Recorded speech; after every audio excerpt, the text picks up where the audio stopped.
Hoy vamos a explorar la versatilidad del ARN. A veces el ADN se lleva todo el crédito en biología molecular, pero el ARN es la verdadera estrella en la sombra. Es como ese actor secundario que se roba la película. Sin él, nada de esto sería posible. Como siempre soy el Dr. Castro, oncólogo del Grupo Ángeles. El ARN no solo transfiere información genética, también puede plegarse en formas complejas y hasta actuar como catalizador en reacciones químicas.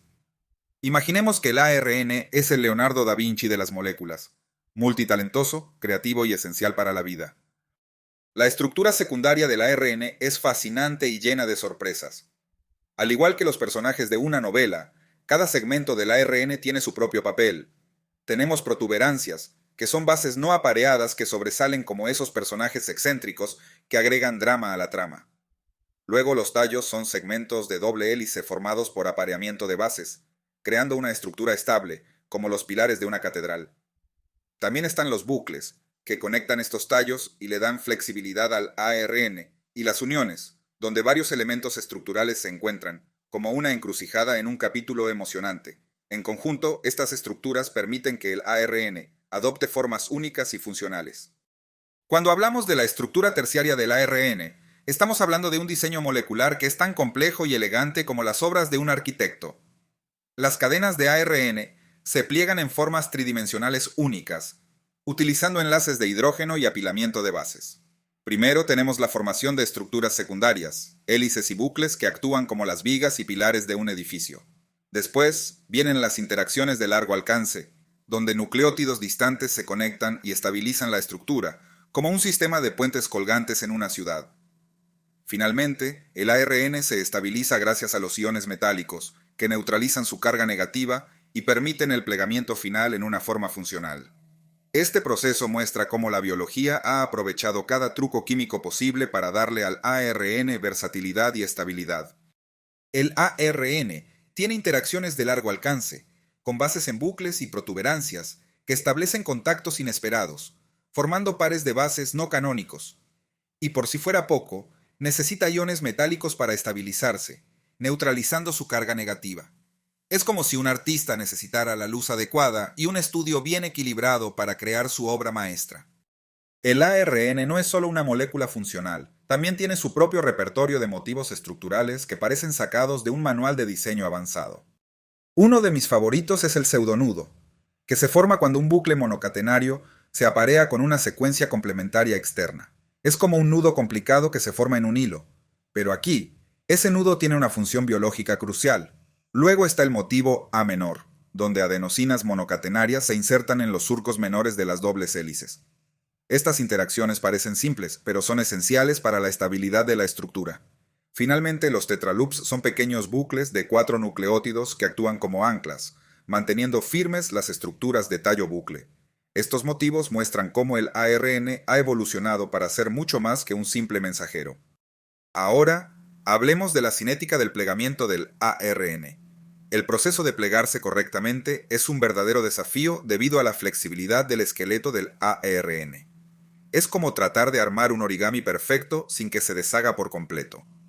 El ARN puede adoptar muchas estructuras posibles, y el plegamiento incorrecto puede ser un problema tanto en las estructuras secundarias como terciarias. Para lidiar con esto, las células tienen proteínas chaperonas especializadas que ayudan al ARN a plegarse correctamente. El ARN luego establece interacciones terciarias que conectan elementos distantes, transformándose lentamente en su estructura nativa.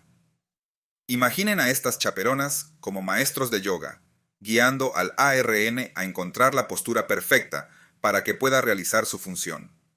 Sin esta ayuda, el ARN podría quedar atrapado en configuraciones que no sirven para nada.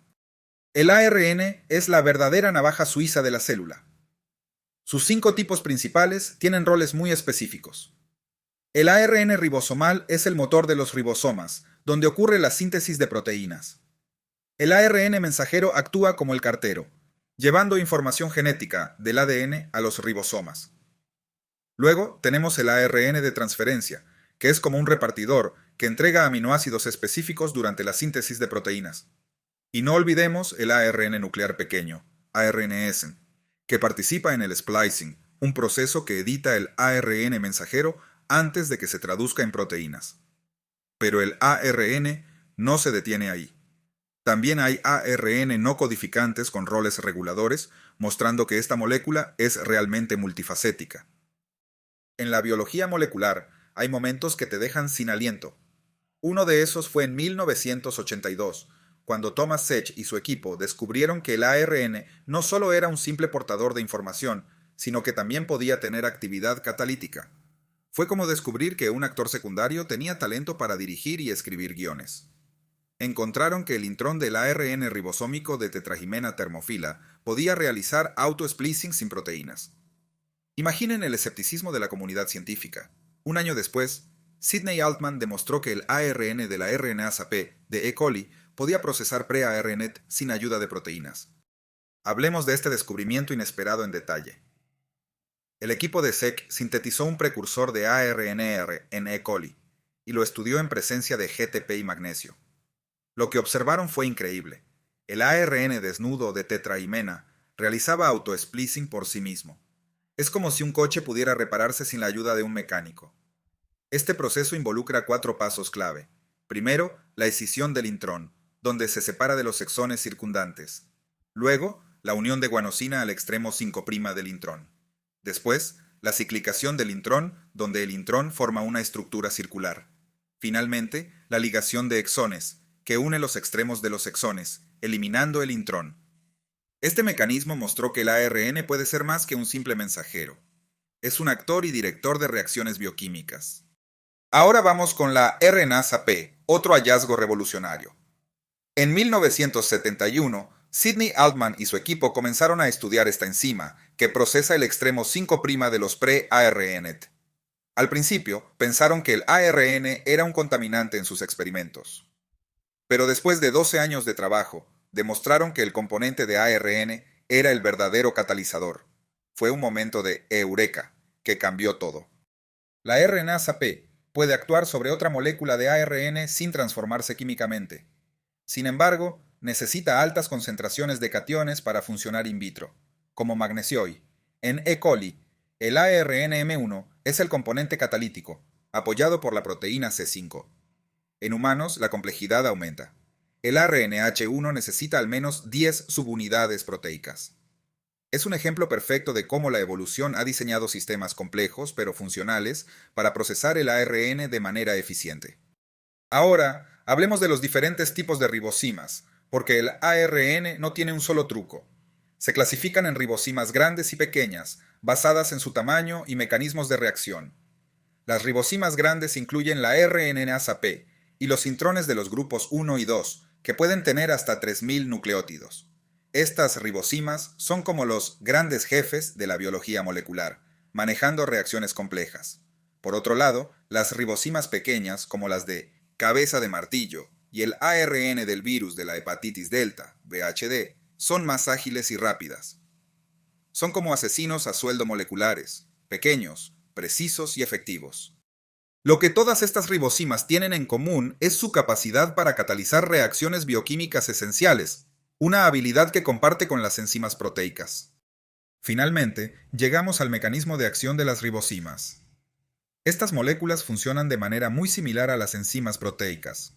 Forman sitios activos que se unen al sustrato y disminuyen la energía de activación, haciendo que las reacciones ocurran mucho más rápido. Muchas ribosimas son metaloenzimas y necesitan iones divalentes como el magnesio para plegarse correctamente y ser funcionales. Algunas ribosimas incluso usan química ácido-base general, donde los residuos del ARN pueden donar o aceptar protones, facilitando la reacción.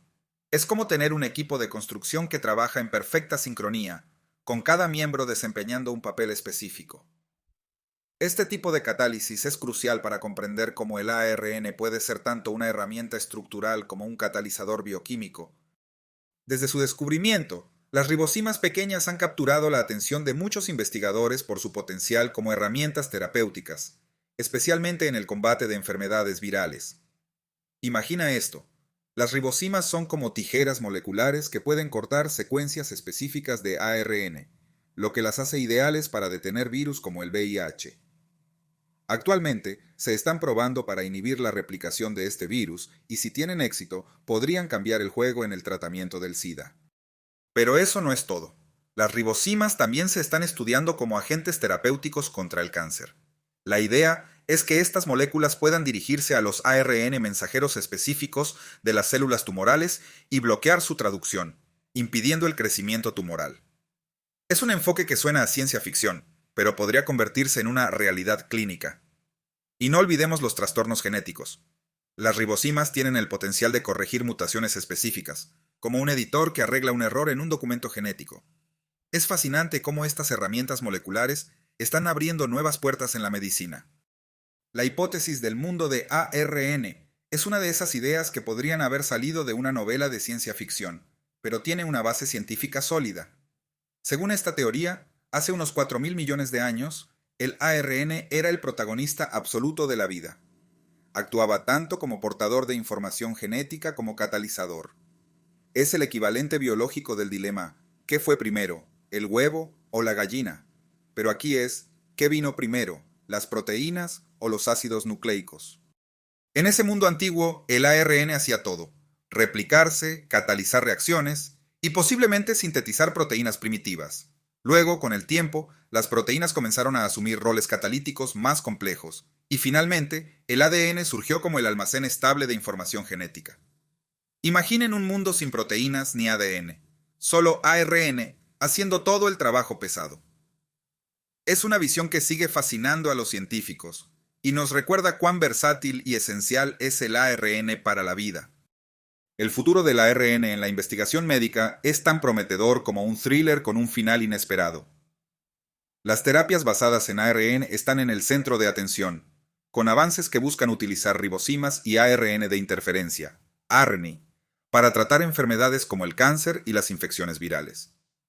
Imagina usar estas moléculas para desactivar genes específicos que causan enfermedades.